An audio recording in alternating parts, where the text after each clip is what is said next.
Héctor Abad, ustedes saben que la primera foto que existe suya es en un sillón de lectura, cuando era tan solo un bebé. Esa es la primera imagen de Héctor Abad en el mundo que tenemos, ¿no? Aquel bebé ha crecido un poco y se ha convertido, pues, en uno de los escritores más importantes de la lengua española y, por tanto, del mundo. Y bueno, y de algún modo hoy nos sentimos todos un poco, sobre todo, pues eso, los que venimos de otros sitios, como si hubiéramos traspasado el espejo, ¿no? Como Alicia, y nos hubiéramos introducido en uno de los libros de Héctor, ¿no? Porque hemos leído tantas cosas sobre Jericó, sobre esta región, y hemos sentido tantas sensaciones y conocido a tantos personajes que un poco pues nos parece haber entrado en ese universo literario que Héctor nos ha hecho descubrir, ¿no? en novelas como La oculta y otras. Yo empezaría preguntándole a Héctor, porque lo que se trata hoy es de hacer un poco su biografía a partir de las lecturas que ha hecho. ¿Cómo es eso que tu primera foto ya de bebé es en un sillón de lectura? Bueno, buenos días, Xavi, buenos días a todos. Estoy muy feliz de estar en Jericó, a donde vengo mucho y de donde son 2 de mis 4 abuelos. Y mi papá también, entonces pues feliz de estar, de que el Hey se haga en este pueblo tan bonito y que todos queremos proteger y que todos queremos que vuelva a ser un pueblo que sea como un imán cultural del país y de muchas otras partes. Me gusta mucho estar en este Teatro Santa María, restaurado. Supongo que se llama Santa María por uno de los fundadores del pueblo, que era un señor Santa María y un señor Echeverry, y es muy lindo que tengan un teatro amplio y bonito. Espero que se oiga bien. Xavi, nos hemos visto mucho, es un gran periodista de Barcelona y me gusta mucho estar conversando con él.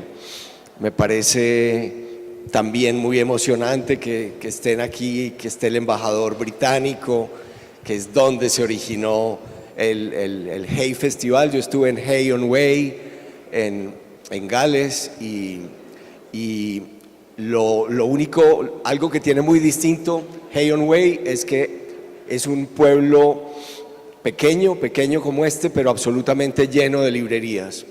Yo diría, espero que cuando este festival literario se consolide en Jericó, también este pueblo se llene de librerías para que mucha gente de todas partes venga aquí a buscar libros y que sean el origen de la lectura.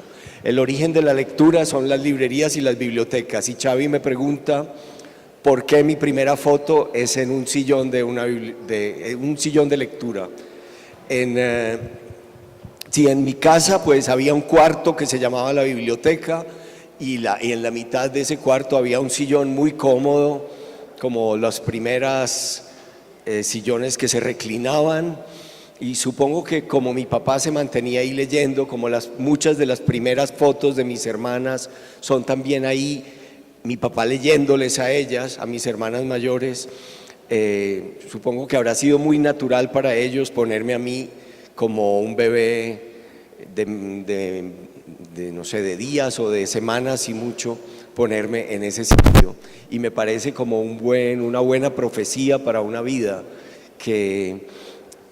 darme cuenta de que un sitio cómodo para leer es un sitio cómodo para empezar a viajar, para empezar a conocer otros mundos. Es como una predicción afortunada de lo que le puede pasar a uno en la vida si tiene la suerte de llegar a ser un lector. Entonces, para mí siempre ha sido como un motivo de gran orgullo que mi primera foto no sea distinta, sino que sea una foto en el que yo sé que fue siempre el sillón preferido de mi papá, el sillón donde él leía. ¿Y cómo era esa biblioteca? O sea, ¿qué primeros recuerdos tienes como lector, o qué títulos de tus primeros años de lector recuerdas que fueras extrayendo de esa biblioteca? Bueno, ese cuarto para mí era el cuarto Sobre todo era el cuarto mágico porque era el sitio donde ocurría una especie de metamorfosis personal de una persona, de la persona que yo más quería.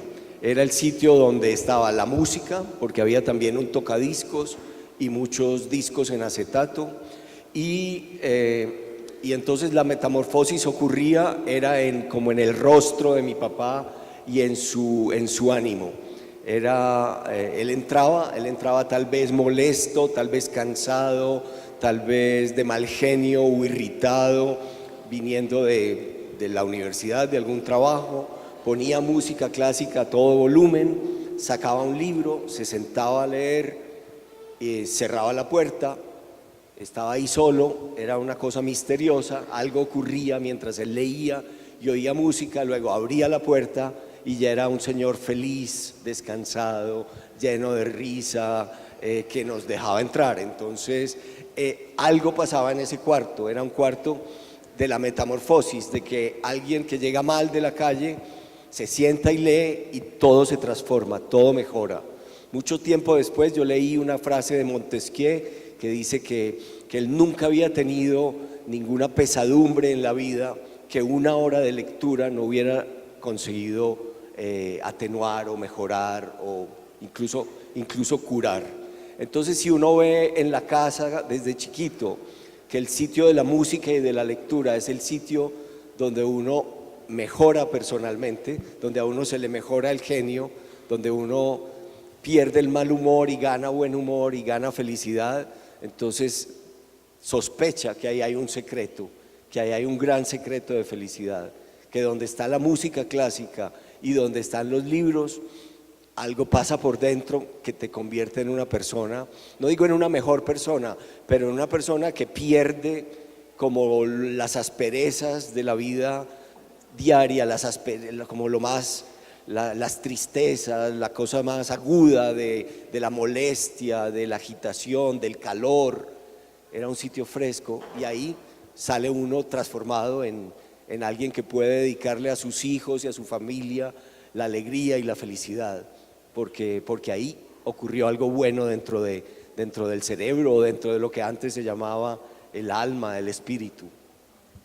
Esa visión de la biblioteca como ansiolítico, ¿no? Como ansiolítico, ¿no? De algún modo, como el mejor ansiolítico que uno puede decir. Sí, la biblioteca como ansiolítico, me parece bien, como Lexotan. Luego había ese cuarto, digamos, paterno como principal referente, pero tú conociste otras bibliotecas, no creo que había la de un tío, por ejemplo, ¿no?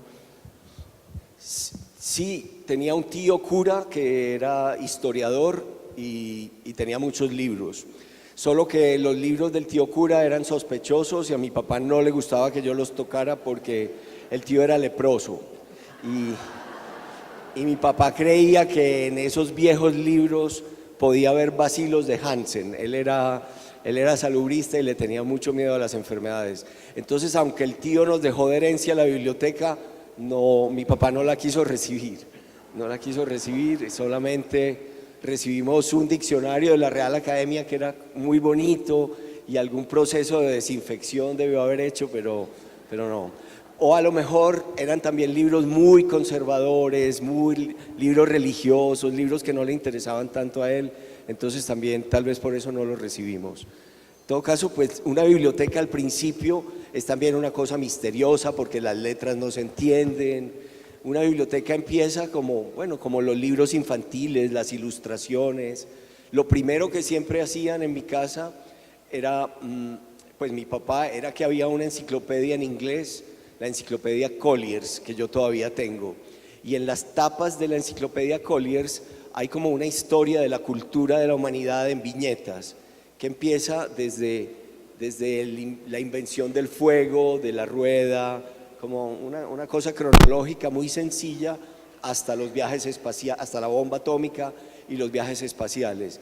Entonces, lo primero que había en mi casa, más que una lectura, era ver las tapas de la enciclopedia Colliers con una historia del progreso de la humanidad, del progreso relativo, porque también salían las guerras, salía la bomba atómica, pero digamos del progreso técnico de la humanidad y de la aspiración a que la cultura, los libros, el conocimiento, la educación lo pudieran convertir a uno en una mejor persona.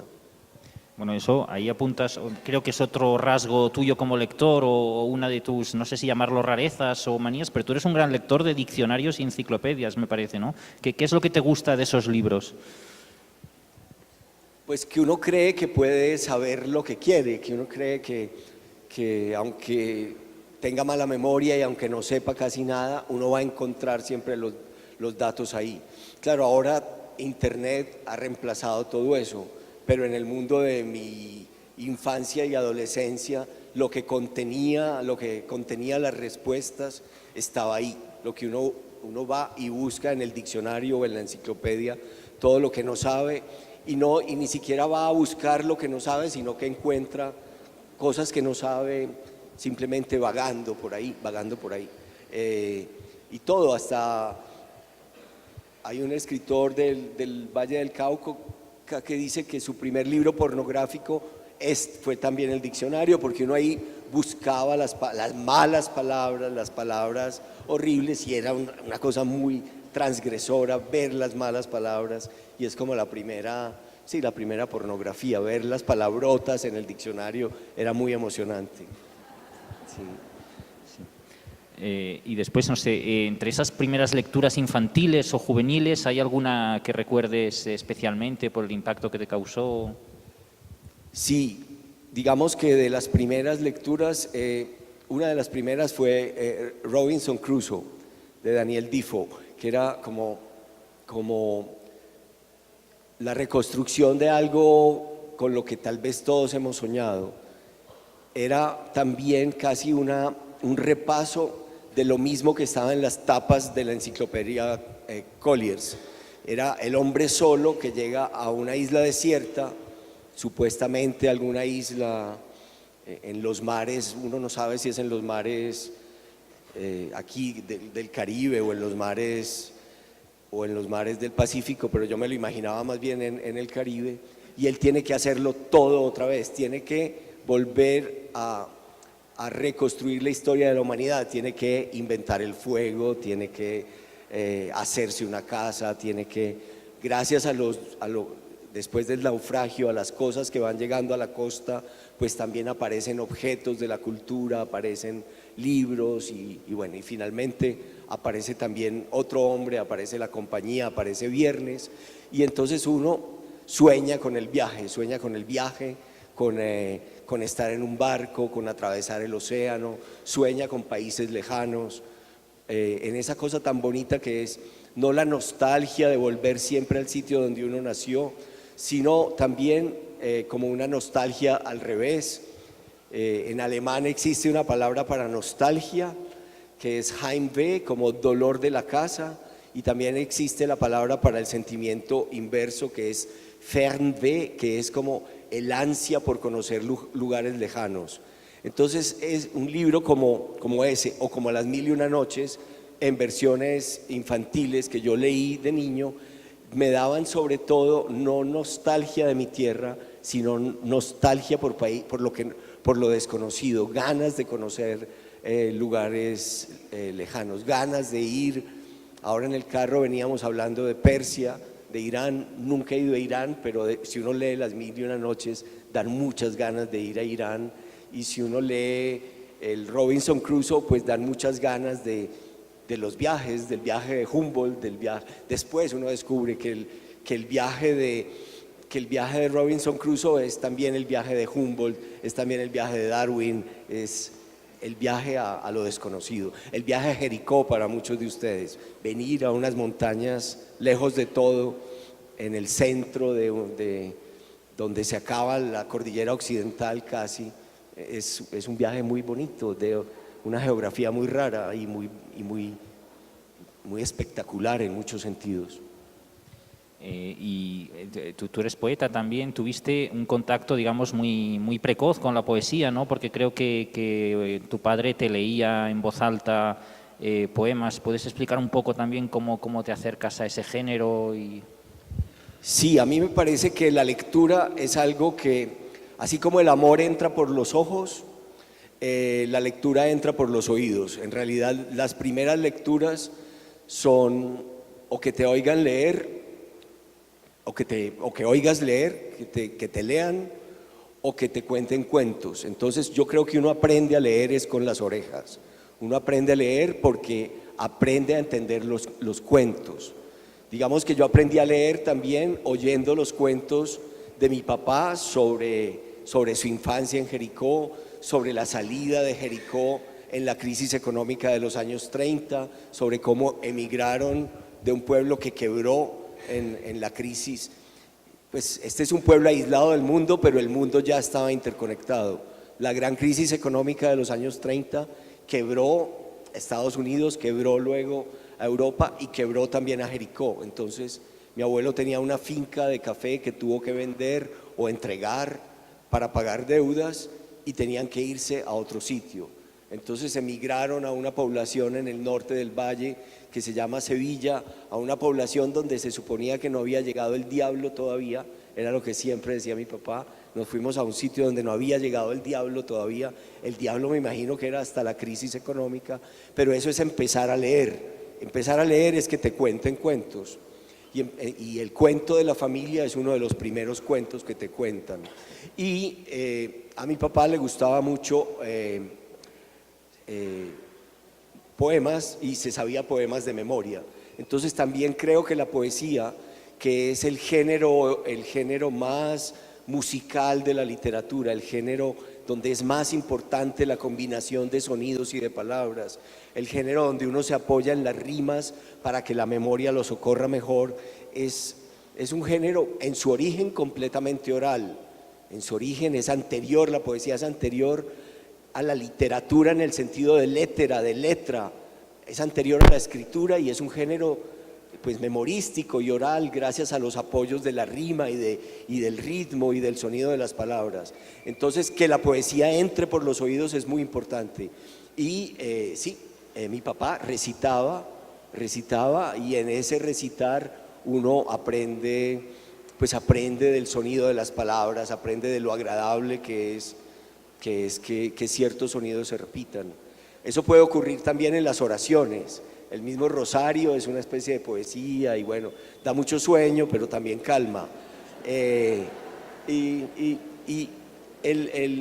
La poesía oída tiene ese poder de encanto que tienen, pues no sé, los que meditan también repiten una palabra que no me acuerdo en este momento cómo se llama, el mantra, bueno, y tiene algo mántrico la poesía, algo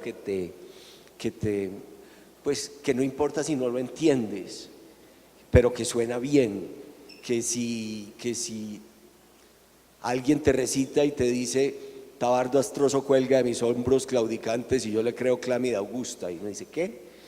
Tabardo astroso cuelga de mis hombros claudicantes y yo le creo clámida augusta, ¿qué?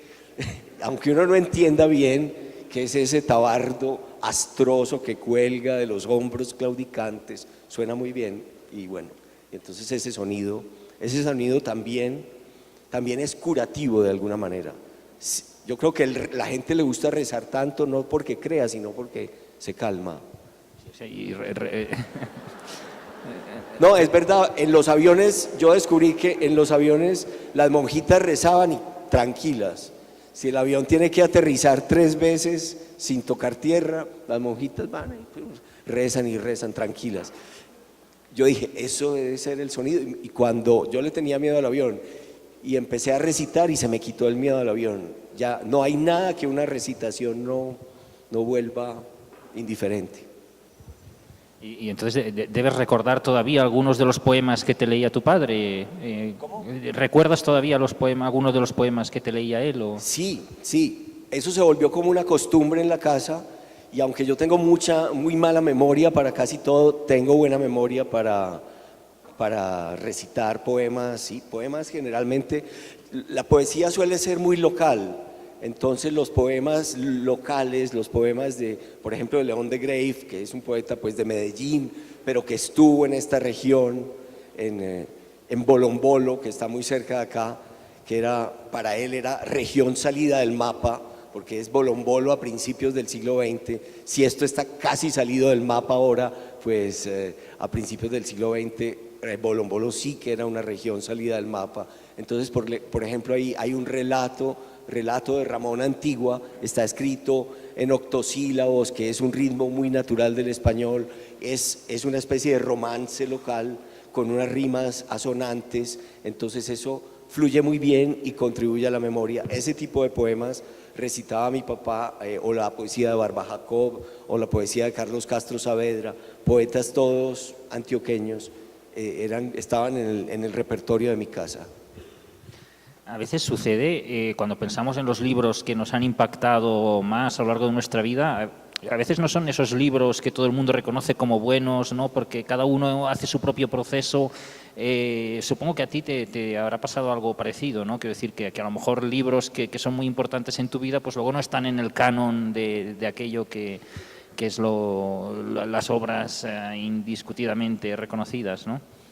No, para mí era muy importante las revistas de muñequitos, por ejemplo, los cómics. Pues para mí, El Llanero Solitario, por ejemplo, a mí me encantaba El Llanero Solitario porque era un señor en un caballo solo, en una yegua debía ser porque se llamaba Plata y era Arre Plata, y para mí eso era la dicha. Es decir, yo me soñaba tener una yegua blanca como Plata, tener una cartuchera con una pistola.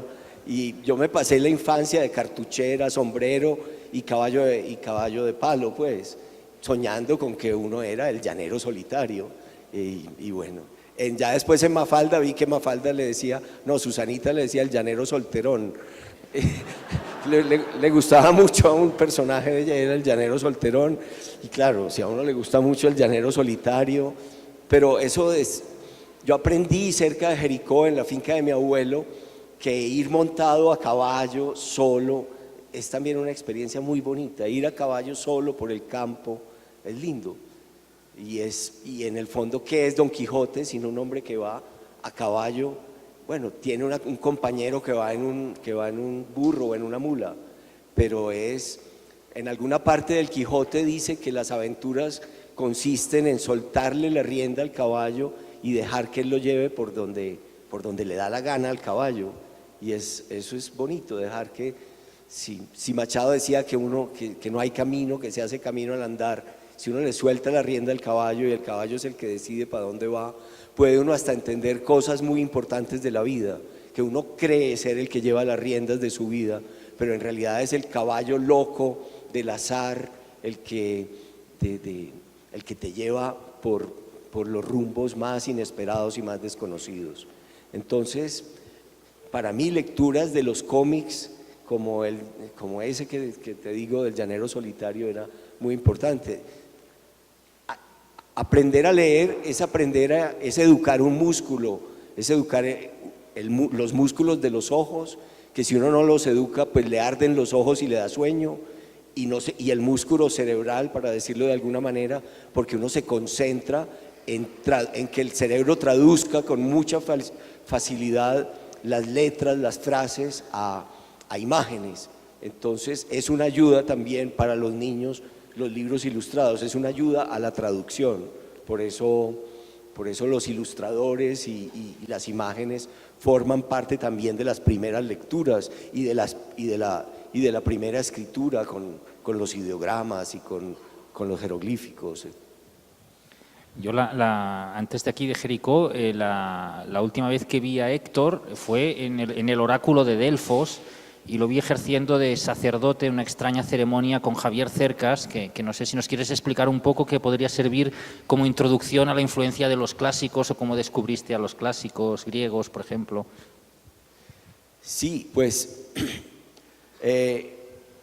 sí, recuerdo muy bien que mi papá tenía ediciones de las tragedias y de las comedias, pues de Sófocles, Eurípides y de la Ilíada y la Odisea. Un misterio siempre para cualquiera es por qué uno se llama como se llama, y entonces descubrir por qué mi papá se llamaba Héctor y por qué yo también me llamaba Héctor era muy importante. Entonces había que ir a la Ilíada y ver por qué Héctor era importante, de dónde venía ese nombre, y que fuera un nombre griego pues sonaba muy, muy bonito. Entonces, bueno, con Xavi nos vimos en Grecia, nos vimos en en Atenas con Javier Cercas. Allá Héctor, a estas alturas de la vida, ya a uno le dicen es Héctoras, entonces suena un poco raro, pero bueno, Héctoras. Y bueno, el oráculo de Delfos pues es fundamental porque es el que anuncia, en la tragedia es el que anuncia lo que va a pasar, un destino inevitable para el héroe, porque ya el oráculo lo dijo.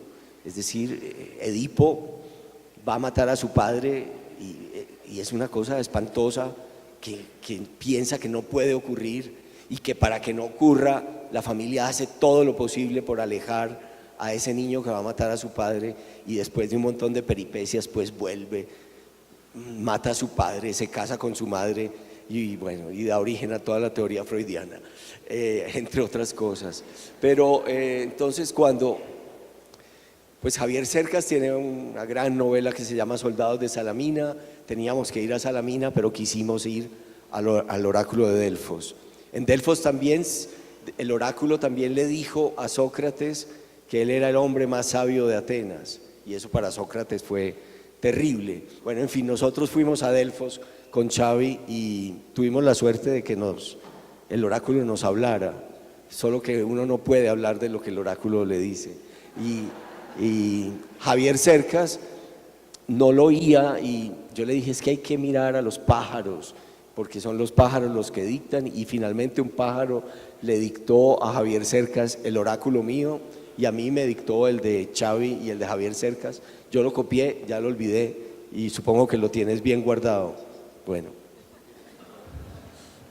Hay otras historias divertidas de tu vida como lector, ¿no? Por ejemplo, me gustaría que explicaras cómo leíste En busca del tiempo perdido de Marcel Proust.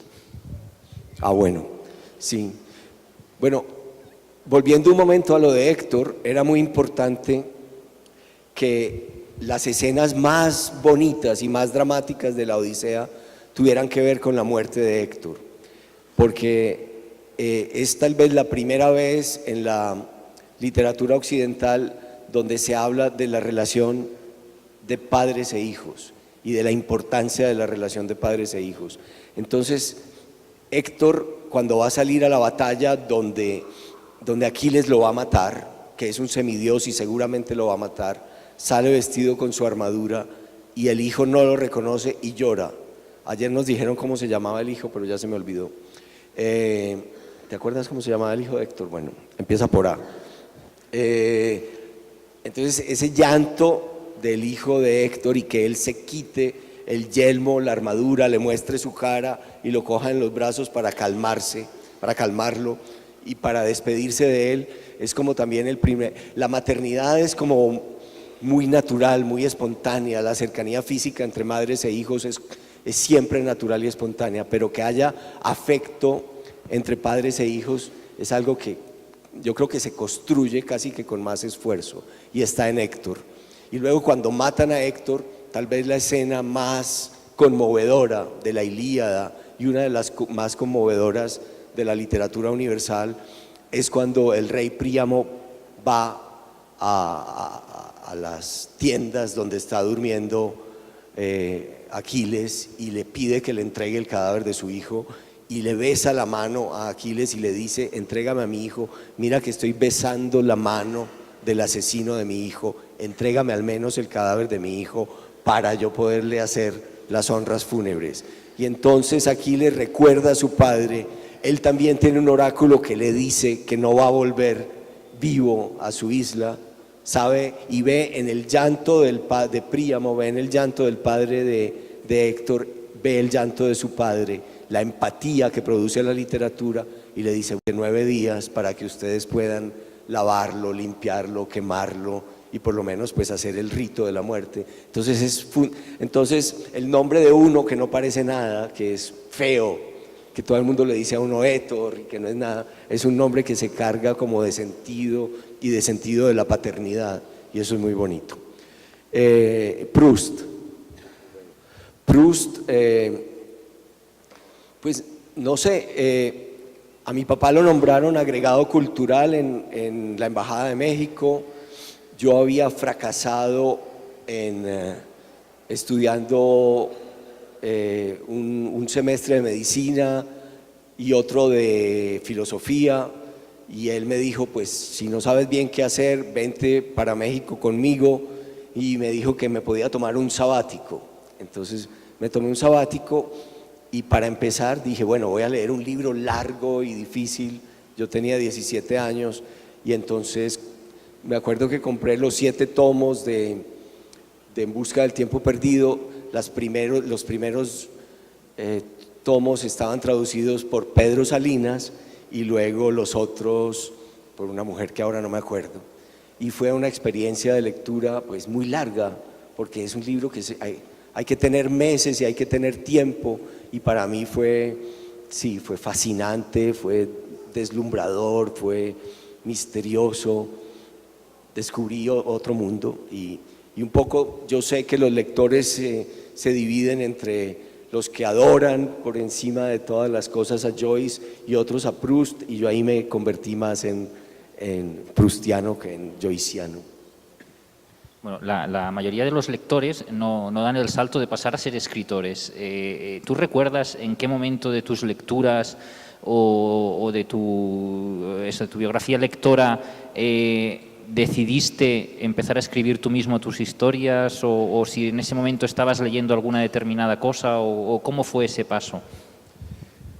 Bueno, ese paso también es creo yo que es muy familiar, que es un paso de empezar a escribir cartas porque la gente está lejos, y eso produce como descubres escribiendo cartas. En la época pues muy anterior al mail, descubres que tal vez por carta logras decir muchas cosas que no te atreves a decir personalmente. Las cartas pues son muy útiles en el amor, son muy útiles en las relaciones familiares, son muy útiles en las peleas. Todo el mundo sabe, los que tienen un chat, tal vez en eso radica el éxito de WhatsApp, todo el mundo sabe que uno tiene una personalidad hablando y otra personalidad escribiendo. Ahora todo el mundo tiene esa experiencia porque ahora todo el mundo escribe, por lo menos chats, y es muy distinto, es decir, por eso tal vez, sí, el éxito, uno pierde mucha parte de sus inhibiciones, de su timidez, uno gana en capacidad de decir cosas, de revelarse por escrito, y yo lo descubrí en las cartas, entre otras cosas porque mis hermanas hablaban más rápido y mejor que yo, entonces yo siempre tenía que reconocer que hablando ellas me ganaban, y en cambio por carta yo podía corregir, hacerlo más despacio y decir todo lo que por la timidez que uno puede tener pues no dice hablando. A los tímidos nos conviene escribir, ¿tú me entiendes? Sí, bastante. Entonces, escribiendo cartas yo descubrí que era una comunicación que me convenía, sí, y si uno escribe cartas y recibe cartas, pues practica, y si a uno le dicen, me gustó mucho tu carta, uno dice, entonces, a lo mejor la carta es una comunicación de uno a uno o de uno a la familia, sí mucho, pero uno dice, bueno, si les gustan mis cartas, a ellos, tal vez a otras personas les pueda gustar lo que yo escribo, y si yo gozo tanto leyendo, qué bueno que alguien goce leyendo lo que yo escribo, pues a lo mejor no tanto, pero algo. Está bien. Después, tú tienes otra faceta también, no sé si llamarla fetichista, ¿no? Pero seguro que hay ciertos libros o con algunas dedicatorias de ellos o algunas piezas que hay en tu biblioteca que para ti tienen un valor especial. Sí, digamos que lo bueno, las bibliotecas públicas son maravillosas porque los libros son gratis, porque hay muchísimos libros, hay miles de libros, pero lo bonito de las bibliotecas personales, y por eso yo a todo el mundo le aconsejo tener una biblioteca personal, es que uno pues puede rayar esos libros. Yo sé que hay gente a la que no le gusta rayar los libros, pero a mí me encanta rayar los libros, o tener libros rayados por otro. Es decir, tener un libro que fue leído, pongamos, por Borges, por un gran lector. En la Biblioteca Nacional de Buenos Aires están los libros de Borges, y entonces están los ladillos, los apuntes al lado que hacía Borges a esos libros, o la última página de los libros señalando ciertas páginas, los subrayados. Entonces ahí descubre uno el origen de un cuento, el origen de un pensamiento, que no es plagio, es simplemente que la lectura es una conversación, y la conversación tiene momentos de distracción, momentos que no importan mucho, y momentos claves en los que uno se detiene, subraya, anota, protesta, corrige, porque ahí los libros tienen erratas. Y en mi casa pues estaban los libros leídos por mi papá y apuntados por él, entonces eso puede estorbar un poco, pero también puede ser un gran misterio. ¿Qué le vio él a esta frase que a mí no me dice nada? Entonces también tener libros firmados por algún escritor que uno quiere mucho es decir, bueno, este libro lo tuvo en sus manos Borges. Y yo tengo entonces, una vez dije, tengo muchos libros firmados, pero no tengo un libro firmado por Borges. Y una señora Betancourt de Bogotá me escribió y me dijo, yo tengo un libro firmado por Borges y en realidad no me importa mucho, se lo regalo, deme su dirección, y me lo mandó de regalo. Entonces tengo libros firmados por Borges o por Machado, por García Márquez, bueno, en fin, dedicados a mí o dedicados a otros. Bueno, tienes una cosa que muy poca gente tiene, tienes un mismo libro firmado a la vez por García Márquez y Vargas Llosa, ¿no? Sí, tengo la tesis de doctorado de Vargas Llosa, que es Historia de un deicidio, me la firmó Vargas Llosa y se la llevé a García Márquez también para que la firmara, y bueno, me puso, bueno, para Héctor, a pesar de todo. Entonces está bien. Pero también tengo firmado 100 años de soledad por él, y como los editores son muy importantes, mi esposa sabe que los editores son muy importantes, lo tengo firmado por su editor, por Paco Porrúa, por el que hizo 100 años de soledad, que no me lo quería firmar, y yo le dije, pero fírmemelo, por favor, es que reconozca lo importante que usted fue, es decir, que usted editó una obra extraordinaria, y usted fue el que se empeñó en hacerlo desde que le mandaron la primera parte. Entonces también a veces me los hago firmar por los editores, por los amigos, naturalmente. Me gustaría ya, para dar paso a las preguntas del público, que explicaras un poco qué sistema de clasificación tienes de tus libros, ¿no? Porque creo que, por ejemplo, los libros de cocina, que es un tema que te interesa, los tienes en el comedor, ¿no? No, los libros de cocina los tengo al ladito de la cocina. El problema de los libros de cocina es que se ensucian, se llenan de grasa. Por eso no hay casi libros de cocina de colección, porque todos están pues vueltos nada, porque se usan al lado del fogón. Pero los tengo, sí, detrás de la cocina. En el comedor tengo los libros de poesía. Los libros de poesía, digamos, en cualquier lengua y cualquier origen, por orden alfabético. Y luego tengo los libros divididos por el idioma original en el que fueron escritos. Entonces tengo una sección muy grande de literatura escrita en español, en orden alfabético, pero todos los países de América y España juntos. Y luego, así, literatura originalmente escrita en inglés, no por países, no divido Australia, Gran Bretaña y Estados Unidos, sino que todos los escritos originalmente en inglés. Y no importa si están en español o en italiano, si originalmente fueron escritos en inglés, están ahí. Y así, originalmente en alemán, originalmente en japonés, originalmente por lenguas. Eso, la literatura. Y luego una sección donde están los libros de sociología, historia, y otras como de divulgación científica. Así, entonces, y algunos autores de los que tengo 20 o 30 libros, muchos porque me han gustado mucho, los tengo como en nichos especiales separados. Bueno, ahora vamos a dar paso a las preguntas de ustedes, pero antes me piden que les informe de que la charla de Jerónimo Pizarro y Luisa Restrepo no será en el Teatro Maja, como estaba anunciado, sino que se celebrará aquí en el Teatro Santa María a las 11:30. La charla que estaba anunciada en el Teatro Maja va a ser aquí en el Santa María. Y bueno, entonces pues levanten la mano, pidan la palabra y les irán acercando el micrófono.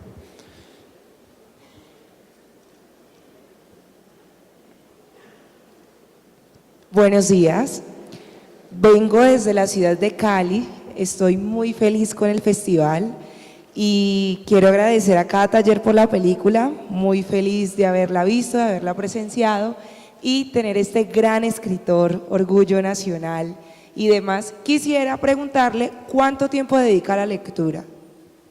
¿Cómo? ¿Cuánto tiempo dedica a la lectura diariamente? Pues la lectura se ha transformado mucho desde que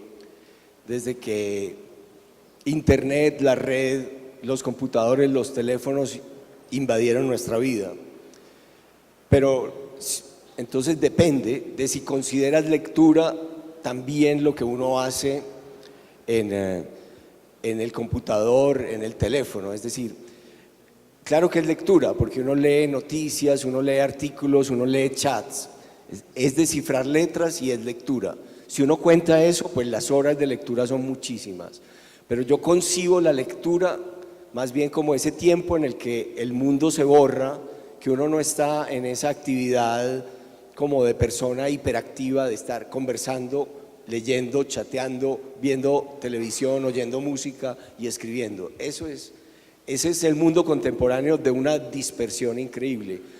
Yo considero lectura cuando estás en el sofá de la primera foto, en el sofá de la lectura, cuando el teléfono está en silencio, el computador está durmiendo y uno se mete en un libro. Es esa lectura la que produce efectos distintos. Y desgraciadamente yo antes le dedicaba a ese tipo de lectura muchas horas diarias. Desde que tengo todas estas distracciones, tengo que reconocer que ya no son muchas horas diarias.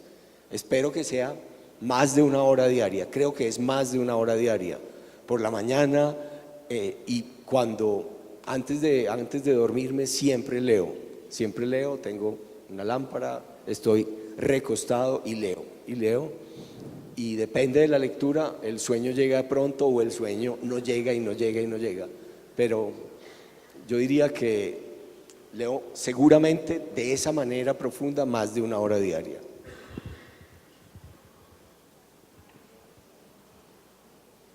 Héctor Javier, buenos días. Una inquietud. Tú hablaste ahora de las distracciones que nos están generando el tema de las redes. Quienes llegamos a un punto de la vida que tenemos nietos y queremos entregarle a los nietos un poco de esa sabiduría bella que tú cuentas, que nos contaban los abuelos, se hace muy difícil por los computadores que ellos tienen, por el iPad, por el teléfono. Sienten como que es una vieja cansona. Ay, mi abuela otra vez contándonos un cuento, si queremos ver el iPad. ¿Ustedes creen que, mi pregunta concreta es, hay que dejar que así sea? Ese es el mundo que nos tocó tanto a ellos como nosotros, y más bien impulsar que en esos distractores que son parte de su vida, en la nuestra no, pero en ellos sí, conducirlos, llevarlos, buscarles ese tipo de cuentos, de relatos, que no sean simplemente esos juegos que ellos juegan todo el día con un aparato y que uno siente que su mente, que el imaginario, que el deseo de salir, de cantar, de bailar, como que se pierde un poquito. ¿Ustedes cómo ven eso en las generaciones de hoy, Héctor y Javier? Pues, ante todo yo creo que uno no les puede pedir a los niños nunca lo que uno no hace. Lo primero es el ejemplo. Si uno todo el tiempo está en el teléfono y chateando, no tiene ninguna autoridad para decir que hay una experiencia distinta de la lectura que el teléfono o las tabletas no producen generalmente. Ayer estábamos en la finca y había dos niñas, una en una hamaca y otra en una silla, a las que Jerónimo las puso las hermanitas Brontë, y ellas estaban leyendo en un Kindle, pero leyendo libros. me di cuenta, no estaban interactuando con el teléfono en jueguitos. Yo me imagino que son hijas de alguien, de una persona a la que han visto, o de personas a las que han visto leer y a las que han sentido que en la lectura se produce de verdad algo distinto a lo que se produce en los teléfonos. Yo creo que hay que ponerles la carnada de los libros permanentemente, bien sea de los libros electrónicos o de los libros en papel, y que cuando tengan esa experiencia que es difícil, que cansa, que requiere un entrenamiento mental y físico y de los ojos, cuando descubran lo que eso produce, sabrán que es una experiencia distinta, pero hay que ponerles la carnada para que esa posibilidad exista. No se me ocurre nada más. Muy buenos días. Muy buenos días para todos. Tengo una pregunta. Aparte de la invitación de atraer al estudiante, al joven, yo quisiera preguntarte, ¿qué nos dirías tú, el autor? ¿Qué nos dirías tú, el hombre que está inserto en la modernidad en el momento en que estamos viviendo? ¿Qué aconsejarías tú a nosotros los docentes, esos que estamos aquí, que vinimos a tener este instante, compartir contigo, oírte? Es fascinante estar acá. ¿Qué nos dirías para capturar a ese posible lector? No solamente atraerlo, sino capturarlo y hacer que él se enamore de la lectura, de su significación. Gracias. Bueno, a los docentes, pues, es que es difícil. A mí me parece que echar mucha cantaleta no es bueno. Poner la lectura como castigo es lo peor. Es decir, si no haces esto, te tendrás que leer un libro, me parece espantoso. Creo que tiene que haber, a mí me parece que recorrer el camino de la lectura, como hablábamos ahora con Xavi, de la oralidad, es decir, de oír y luego pasar a leer, es bueno. Creo que a los niños, a los más pequeños, hay que leerles, no solo porque no saben leer o no saben leer bien todavía, sino porque entra más fácil por el oído. Y leerles, pues, leerles sin imágenes, leerles como ejercicio de que las palabras se conviertan en una historia completa y más completa que la que tiene imágenes, porque va la imaginación detrás, y la imaginación y la experiencia de cada uno trasladando las palabras a imágenes.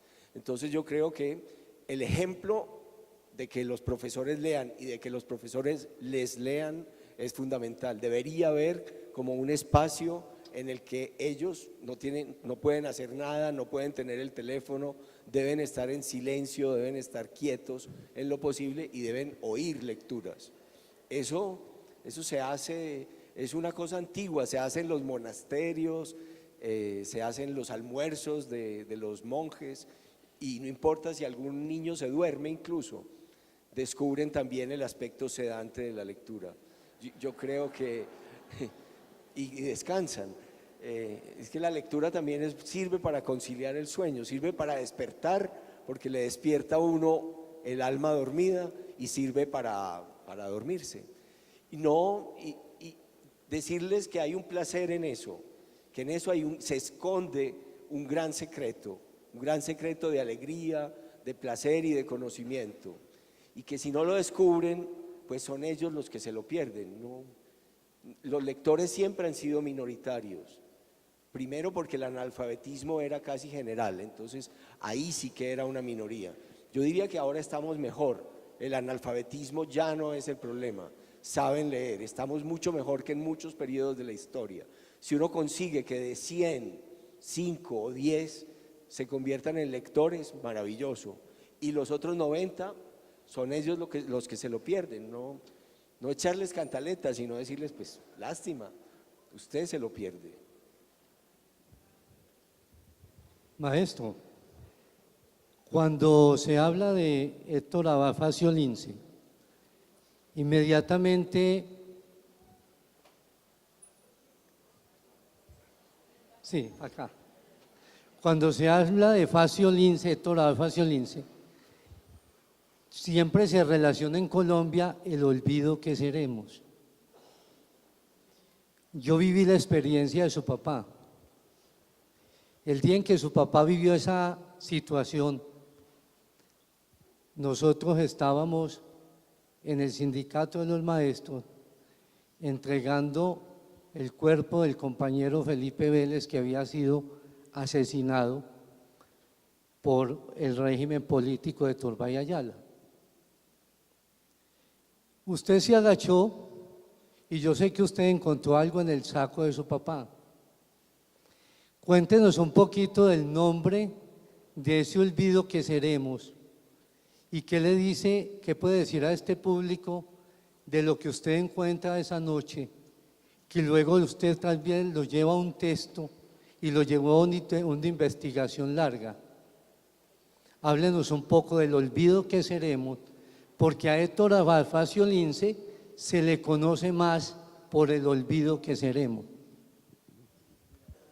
Sí, pues en cierto sentido ese es mi único libro. Mucha gente me dice, yo voy por ahí, seguramente ahora en la calle me van a decir, óigame, yo leí su libro, y yo sé que, yo no pregunto cuál, pero entonces sí. Y eso es, pues si uno ha escrito 15 libros, uno dice, pues a uno le da pesar de los otros 14, pero es mejor tener un libro que ninguno. Al menos hay escritores que, no, pues, que tienen 15 libros y no se acuerdan de ninguno. Bueno, se acuerdan de uno, ya mejor uno que ninguno. Lo bonito de ese poema que llevaba mi papá en el bolsillo es que te dice lo que la lectura produce y lo que la escritura produce. Es que hay un cuerpo muerto que sigue hablando, que hay un cuerpo muerto que ya no puede decir ni una palabra, que ya no puede abrir la boca, que ya está frío, inerte, y que sin embargo uno saca un papel y esa persona sigue hablando por la boca de otro y está mandando un mensaje, es como si te hablara. Entonces se cumple, naturalmente, y luego al hablarte también a través de un poema, y ese poema uno se da cuenta de que es un soneto, y que es un soneto que habla del olvido, y que habla de la muerte, y que no le importa ser olvidado, y que no está pendiente de su propio nombre, que no está ensimismado en lo que piensen de él. Entonces es un poema que te dice una cosa estética, me gustan los sonetos, me gustan las rimas, me gusta el autor que se llama JLB, Jorge Luis Borges. No me importa el olvido, sé que todos seremos olvidados, no me apego al mágico sonido de mi nombre, a pesar de que uno hable mucho del nombre de uno, como hice antes, pero es más a la historia. Y entonces uno está cumpliendo lo que dice el soneto de Quevedo sobre la lectura, que es muy bonito, que es, en vez de recitar el que llevaba mi papá en el bolsillo, que es también de mi único libro, puedo recitar otro poema sobre la lectura de Quevedo, que es muy bonito porque explica qué es. Y él dice, retirado en la paz de estos desiertos, que es como quien dice Jericó, con pocos pero doctos libros juntos, vivo en conversación con los difuntos y escucho con mis ojos a los muertos, sino siempre entendidos, siempre abiertos, o enmiendan o fecundan mis asuntos, y en músicos callados contrapuntos al sueño de la vida hablan despiertos. Las grandes almas que la muerte ausenta, de injurias de los años vengadora, libra, oh gran don Joseph era el editor de Quevedo, libra, oh gran don Joseph, docta la imprenta, en fuga irrevocable huye la hora, pero aquella el mejor cálculo cuenta, que en la lección es la lectura, que en la lección y estudios nos mejora. Entonces es eso, Eso.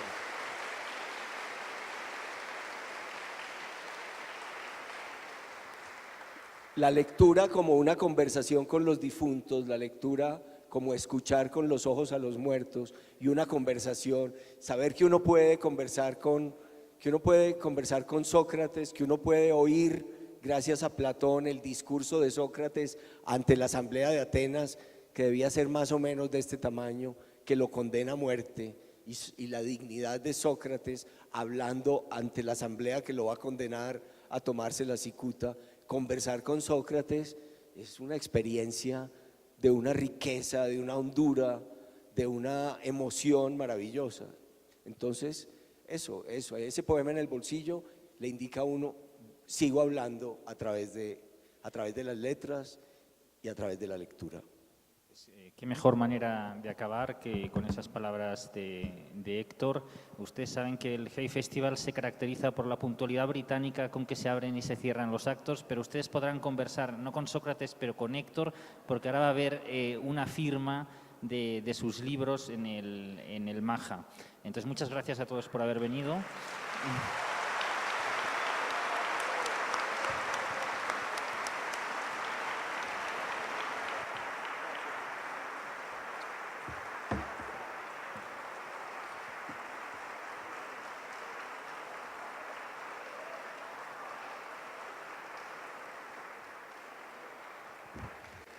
Antes en Jericó se hacían lo que se llamaban los Juegos Florales, que es un nombre que era como cursi de los festivales, pero le daban a los poetas una flor, en general era de oro, pero como no queremos la minería, mucho mejor una flor de esta.